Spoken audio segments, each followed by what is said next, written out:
Discharge line سے لے کر لیکوڈ لائن کے وال تک یہ سارا آپ کا کار ہونا ہے. جس وقت چلائیں گے اوپر ہاتھ رکھا ہوا ہے, انگوٹھا رکھا ہوا ہے, ہوا یہ سیٹ کرے گا. جو ہوا سیٹ کرے گا اندر سے جو اس نے کھینچنی ہے وہ ساری اس راستے سے ڈسچارج ہوتی رہے گی. جس وقت ویکیوم کمپلیٹ ہو جائے یا اگر بالفرض آپ کی گیج ہائی گیج ہے, آپ کے پاس ویکیوم کا پتہ نہیں چل رہا, تو اس وقت اس کی ڈسچارج لائن پہ ہاتھ رکھ کے چیک کرتے رہیں گے لیکوڈ لائن پہ. جب لیکوڈ لائن سے ہوا آنا بند ہو جائے تو مقصد آپ کا ویکیوم کمپلیٹ ہو گیا. اس وقت کرنا یہ ہے کہ اپنے آپریٹر کو کہنا ہے آپ نے ویسے ہی ہاتھ رکھ کے رکھنا ہے. سلنڈر کھولے, سلنڈر کھولے گا, سلنڈر کے کھلنے پہ دوبارہ لیکوڈ بال سے گیس آنا شروع ہو جائے گی. اب ہوگا یہ کہ یہاں سے جو گیس گئی ہے نا وہ سیدھی کمپریسر سے ہو کے کنڈنسر سے ہوتے ہوئے باہر آ رہی ہے. 2 دفعہ اس طرح سے کھولیں گے اس کو, ہلکا سا کھول کے کنڈنسر آپ کا بند ہو جائے گا. دوبارہ اس کو تیسری دفعہ کھول کے اس کو اوپر ہاتھ رکھ لینا ہے. لیکوڈ لائن پہ بھی آپ نے ہاتھ رکھا ہوا ہے, پیر کو دبایا ہوا ہے. پھر لیکوڈ وال کے اوپر بھی ایک انگلی رکھ لینی ہے اور گیس چھڑوائیں گے, ہلکے سا پریشر چھوڑ کے سسٹم بند کرا دیں گے. سسٹم بند ہو گیا. ابھی گیج آپ کی ویکیوم میں ہوگی. کنڈنسر والی سائڈ پہ آپ کا ریفریجریٹر کا پریشر ہے, یہ سائڈ آپ کی ویکیوم ہے. ایسا نہ ہو کہ سسٹم بند ہو اور آپ جو ہے نا ہاتھ اٹھا لیں. ہاتھ تب تک نہیں اٹھانا جب تک اندر سے پریشر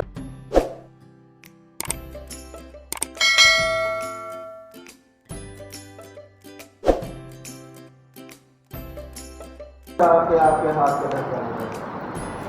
سلنڈر کھولیں گے, سلنڈر کھولنے کے بعد گیس سے بھی آپ کو ظاہر ہو جائے گا آپ کی 10-20 پریشر گیس سے ہوگا. آلریڈی لیکوڈ وال کے اوپر پریشر کو آپ نے روکا ہوا ہے, آپ کے ہاتھ کو محسوس ہو رہا ہوگا کہ پریشر ہے یہاں پر. جس وقت لیکوڈ لائن پہ پریشر ہو جائے اس وقت کوئی کپلنگ کرنی ہے, اس کو جلدی سے چھڑوا کے اس کے اوپر آ کے اس کو جلدی سے ٹائٹ کر لینا ہے. جو پریشر 19-20 ضائع ہو گیا, سارا ضائع ہو جاتا ہے, کوئی مسئلہ نہیں. آپ کے سسٹم انر اور آؤٹر دونوں سائڈ پہ ریفریجریٹر موجود ہے, ہوا خارج ہو چکی ہے. یہ ہوتا ہے سیلف ویکیوم. اس کے بعد اسٹینڈرڈ ویلیو کے تحت اگر ڈی سی انورٹر ہے یا عام 22 والا 410 والا یونٹ ہے تو اس پہ جو ہے 130 پریشر رکھا جاتا ہے, سیشن پریشر چالو والا. 22 والا ہوگا سسٹم تو اس پہ جو ہے نا 60 سے 70 PSI پریشر رکھا جاتا ہے. اور ایک بات ذہن میں رکھیں کہ جتنے کم پریشر پہ آپ کا سسٹم چارج ہوگا اتنے بجلی کی کنزمپشن آپ کی کم ہوگی.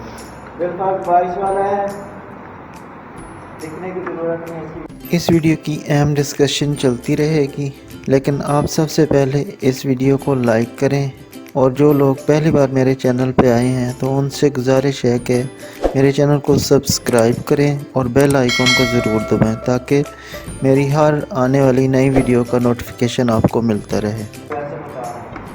22 والا سسٹم ہے, آپ کو ذہن نشین کر لیں گے. 55 پہ پہنچے آپ کی لیکوڈ لائن جو ہے نا وہ ٹھنڈی ہو گئی ہے اور سیکشن لائن پہ بھی نمی آنا شروع ہو گئی ہے. 55 پہ اندر کولنگ چیک کر لیں, اگر ایون کولنگ ہے تو ٹھیک ہے. اگر کولنگ آپ کو لگ رہا ہے 19-20 کر کے تو پھر اس کو جو ہے نا آپ تھوڑا سا پریشر دے کے 60 یا 65 پہ کر دیں گے.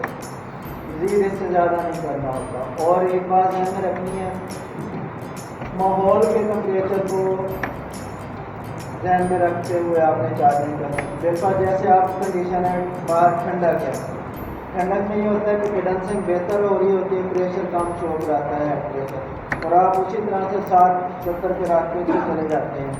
دوپہر کو وہ ٹریک ہونا شروع ہو جائے گا. اس وجہ سے جس وقت دوپہر ہوگی اس وقت کنڈنسنگ اس کی بہتر نہیں ہوتی, ٹمپریچر باہر کا بھی ماحول کا اتنا ہو جائے گا, کمپریسر کے اوپر اوور بول ہونے کی وجہ سے امپیئر بھی زیادہ ہو جائیں گے, سسٹم بریک ہونا شروع ہو جاتا ہے. اس سے دوبارہ آپ کو آ کے اس کی گیس کمپریس کرنی. اس لیے ماحول کے ٹمپریچر کو مد نظر رکھتے ہوئے اس وقت جو کنڈیشن ہے 55 سے زیادہ پریشر نہیں رکھتے.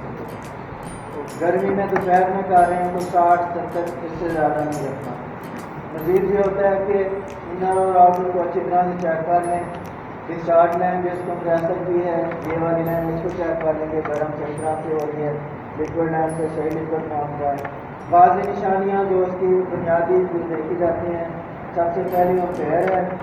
امپیئر چیک کر لینے کہ کتنے کیا ہے, باہر کور کے اوپر لکھا ہوا ہوتا ہے